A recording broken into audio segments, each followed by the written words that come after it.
everyone, today I'm going to take you through some tips for conducting an effective case study. So without further ado, let's get started. One of the first things that you're going to want to think about in regards to case study research is, what's my research question going to be? Does it match what I'm going to do? Do you want to conduct an in-depth analysis of an individual phenomenon? Then you should probably consider a case study. Do you want to go in depth about one phenomenon? For this, you could examine it through the lens of a single instrumental case study. Or if you're more interested in how several cases work together around one phenomenon, then you should investigate taking on a multiple case study. Another thing that you're going to want to do is narrow down your focus. What are the things that you want to know and collect information about?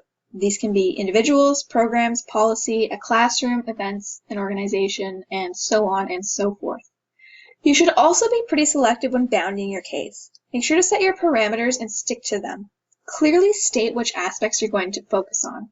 For example, I'm going to be looking at these things rather than those things.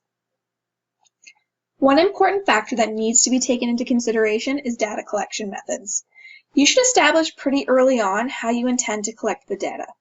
Will you be performing interviews or observing your participants? Do you intend to collect artifacts produced by the participants or examine different types of documents?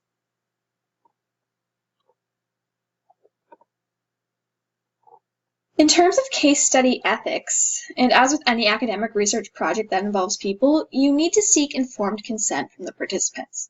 Now, the participants can give you oral consent, but it's best to cover your bases with a written consent form.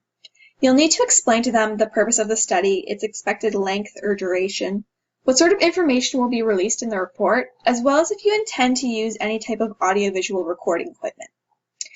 You'll need this consent before you can begin the actual field work.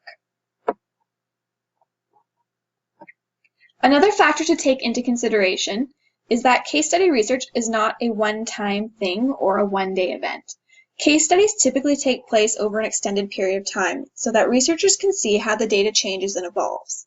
Case study research is a long-term commitment. It's typically between 3 to 4 months. So if you are not interested in this kind of an obligation, then you should probably consider a different research method. Data analysis in a case study is no easy task. Due to the longevity of cases, there is always a lot of data to coordinate, organize, and triangulate. As such, this can be a very time-consuming process.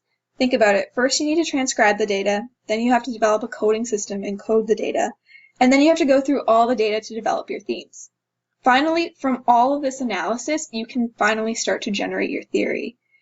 And this can be a really monumental task, so prepare yourself ahead of time to spend long hours poring over your data. Freshness in regards to note-taking is important in case study research. If you've just completed some work with the participants of the study, make sure to take detailed notes on your observations right away. When you go back to review these notes several months later during the analysis phase of your study, you'll see that your ideas will be clearer and more accurate because of the freshness of your perspective. This will produce more valuable data and can reduce the issue of missing, incomplete, or corrupt data that can occur as a byproduct of trying to recall certain events days, weeks, or even months after the fact. So to wrap up, I hope that you found these tips for conducting an academic case study helpful and that you'll be able to put them into practice. Thanks for watching.